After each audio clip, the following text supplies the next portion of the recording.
Shabbat Shalom. One of the major topics of discussion and disappointment is homeownership in the modern world. And this is not just here in Florida or even the US. In many, many countries around the world, it feels like it is harder and harder for someone to buy a home. So I want you to imagine that you have bought a home, and then 9 months later, the person you bought it from shows back up. They knock on the door, and they have a nice big suitcase full of money, and they say, I was finally able to put the money together. I want my home back, please. Happy? Sad? Confused? Maybe a little bit of all three? I mean, a suitcase full of money is never a bad thing, but wait, what do you mean you want your house back? Well, this week's Torah portion has a whole system of rules regarding the sabbatical year. And a parenthetical to the sabbatical year, we are looking at the question of redeeming land.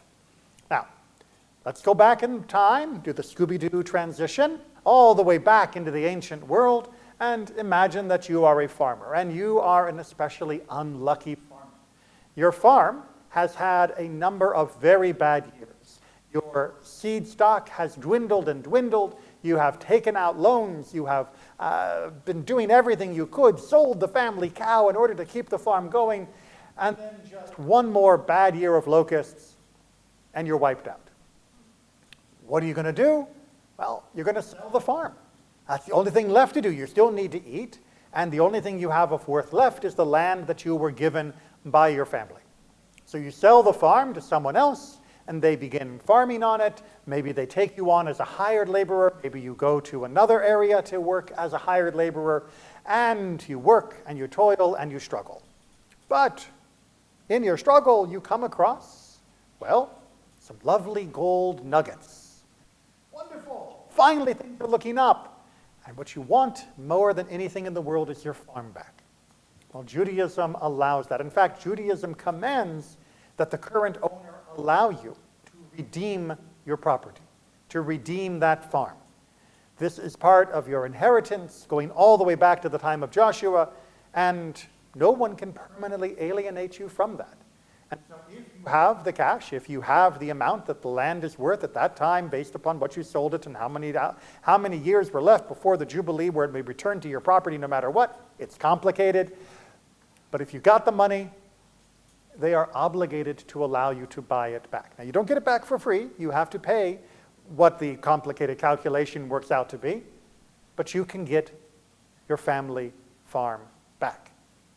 Are you following me so far? Okay.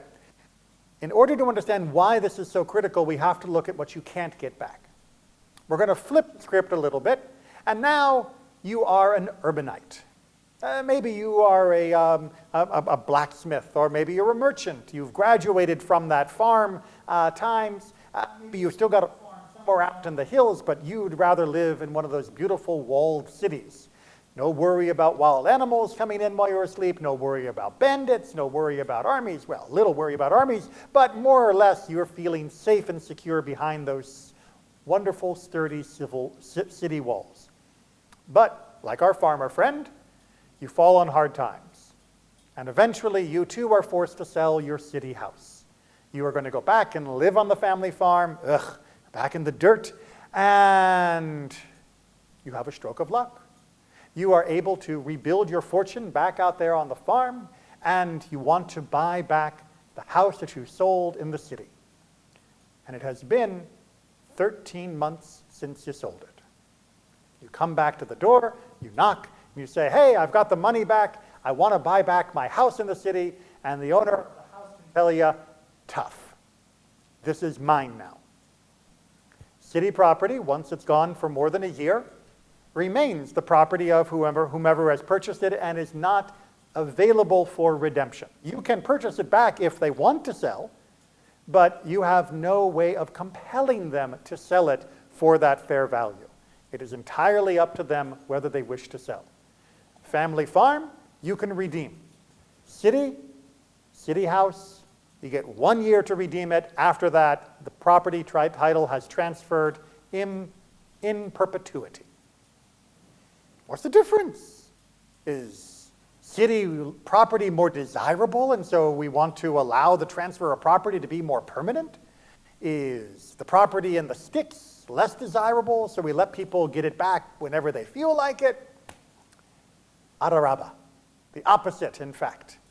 City property is considered to be inherently less valuable than the property outside the city walls. Why? Because the property outside the city walls will actually sustain you, barring locusts, bandits, and other problems. But that dirt out there that the city dwellers may scoff at, that dirt is the actual inheritance that God gave us. It is the land that God created, that when we apply our sweat to it, we will be able to draw forth from that land sustenance. We will be able to eat the produce of the land. And that is the way that most people for most of human history, all the way up until just over 100 years ago, have lived. For most of our history, it is through our usage of that land that we have lived. And the Torah does not want anyone to be permanently severed from that possibility. Not to sound too communist, but this predates Marx, so I think we're on solid ground. They could not conscience the permanent alienation of the people from the means of production. That everybody who had inherited the land when we first came in, part of that parcel that was originally doled out in the days of Joshua, they and their children and grandchildren and so on and so forth have a right to be able to sustain themselves from the gift that God gave them. And while they may lose temporary access to it because of bad luck or mismanagement, no one is ever truly gone from the ranks of those that God has wanted to bless. And temporarily, yes, they may need different assistance and different forms of helping, but long-term, none of us are ever cut off from that blessing. None of us deserve to be cut off from that blessing. Why is the city house different? Well, because the city house was never productive land. The city house was never parceled to different people as part of the agricultural gift that God granted to the people.